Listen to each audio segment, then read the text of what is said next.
Bungoma ni ya kusikitisha sana. Takwimu zinaonyesha kwamba kwa watoto 8 ni chini ya miaka 18.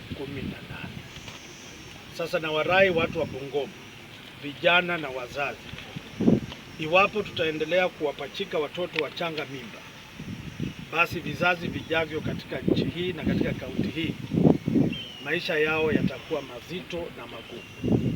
Jambo la pili, kuna idara ya damu hapa Bungoma, kwa kimombo wanasema blood and tissue transplant hapa Bungoma, bado haijakamilika, na katika mkoa wa Magharibi ni taasisi hii peke yake ambayo tulikuwa tumeanza kujenga.